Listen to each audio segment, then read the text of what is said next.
Nós vamos estar lendo mais um capítulo da Bíblia, João 10. Que o seu coração esteja aberto à mensagem de Deus. E vamos estar fazendo alguns comentários também. Todo aquele que se recusa a entrar no caminho das ovelhas pelo portão e entra escondida por cima do muro, deve ser certamente um ladrão. Porque os pastores das ovelhas entram pelo portão. O porteiro abre o portão para ele, as ovelhas ouvem a sua voz e vêm. Ele chama as suas ovelhas pelo nome e ele chama as suas próprias ovelhas pelo seu nome e a leva toda para fora. Vai andando na frente e elas seguem o pastor porque reconhecem a sua voz. Elas não seguirão um estranho, antes fugirão dele porque não reconhecem a sua voz. Aqueles que ouviram Jesus usar essa ilustração não entenderam o que quer dizer.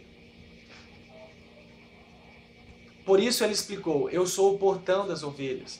Todos os que vieram apenas antes de mim eram ladrões e assaltantes. Porém as verdadeiras ovelhas não atenderam a eles. Sim, eu sou o portão. Aqueles que entrarem através do portão serão salvos. Entrarão, sairão e encontrarão pastagens verdes. A intenção do ladrão é matar, roubar e destruir. A minha intenção é dar a vida eterna, vida completa. Eu sou o bom pastor dá a vida pelas ovelhas. Que versículos maravilhosos, meus amados. Ele disse aqui, quando fala do ladrão, está falando do próprio diabo. Olha só o que ele diz. A intenção do ladrão, quem é o ladrão? É o inimigo, é o diabo, é o Satanás. A intenção do ladrão é roubar, matar e destruir.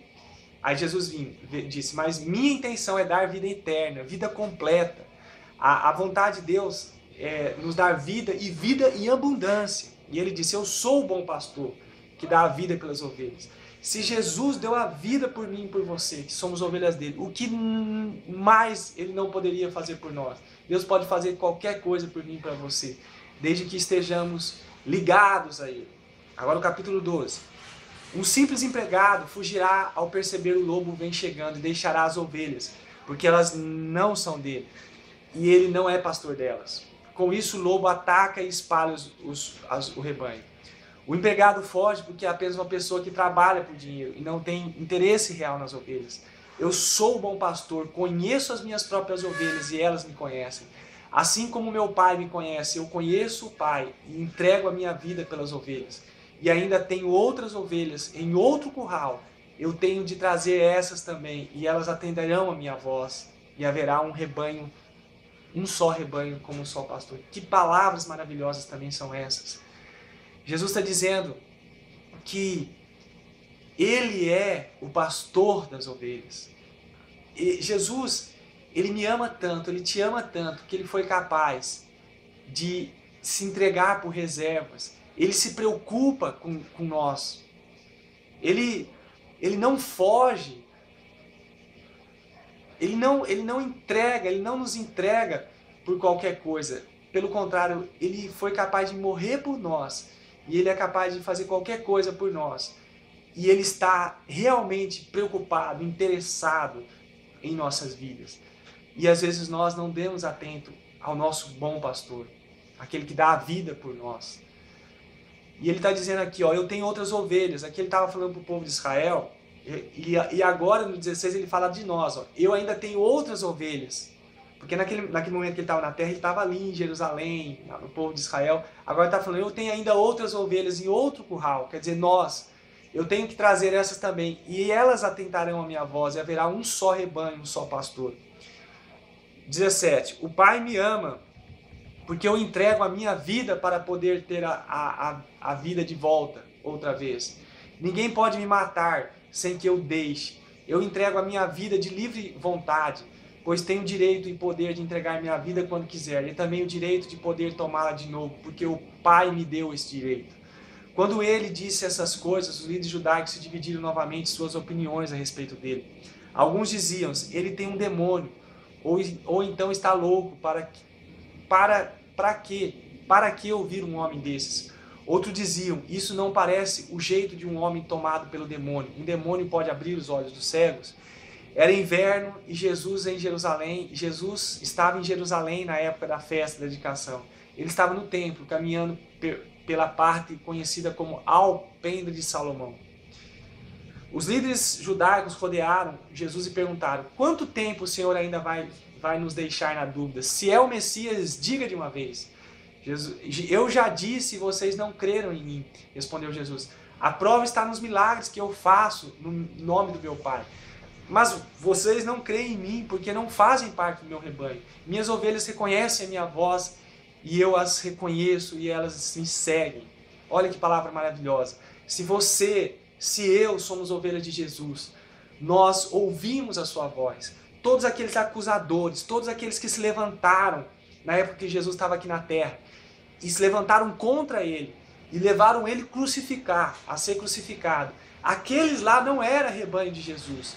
Todos aqui nessa terra que se levantam contra Jesus, que vão de alguma forma se levantam contra ele e tentam fazer com que o evangelho dele se pare, esses não são do rebanho dele. Esses não têm nada de Jesus. Eles não são ovelhas do Senhor Jesus. Pelo contrário. Mas quem é a ovelha de Jesus ouve a voz de Jesus. Eu e você temos ouvido a voz de Jesus? E ele diz, continuando assim: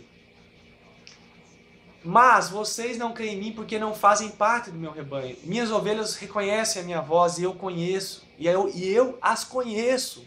Olha, Jesus conhece você, Jesus me conhece. E elas me seguem. Se você é ovelha de Jesus, você vai seguir Jesus. Você não vai seguir o que a sociedade diz que é certo fazer. Você vai seguir o que Jesus diz que é bom, o que Jesus diz que é certo. O que Jesus... Você vai procurar saber quais é a opinião de Jesus, quais são as sugestões. Você vai se dedicar à palavra dele, você vai seguir ele. E Jesus disse no 28, eu lhes dou a vida eterna e nunca morrerão. Ninguém poderá tirar as ovelhas de mim, porque meu Pai me deu todas elas. E ele é mais poderoso que qualquer um, por isso ninguém pode arrancar nenhuma delas da minha mão. Aleluia. O 30. Eu e o Pai somos um. Então os líderes judaicos novamente pegaram pedras para matar Jesus. Jesus disse, dirigido por Deus, eu tenho feito muitos milagres. Dirigido por Deus, eu tenho feito muitos milagres para socorrer o povo. Por qual deles vocês querem me matar? Eles responderam, não é por nenhuma boa obra, mas por blasfêmia. Você, um simples homem, declara a Deus. Na própria lei de Deus diz que os homens são deuses, respondeu ele. Portanto, se a Escritura, que não pode estar errada, fala dos tais como deuses, os quais veio a mensagem de Deus, vocês dizem que é blasfêmia quando aquele que foi santificado e enviado ao mundo pelo Pai diz que eu sou o Filho de Deus?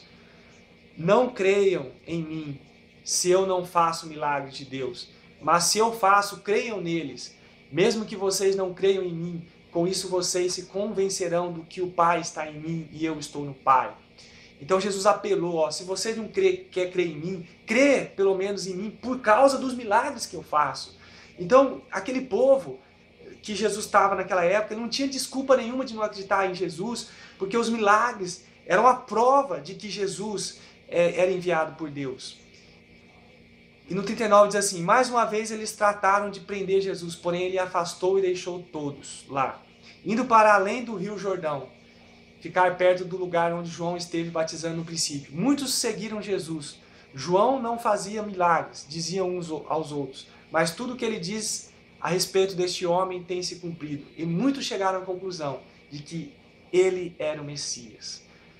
Que Deus abençoe sua vida em nome de Jesus.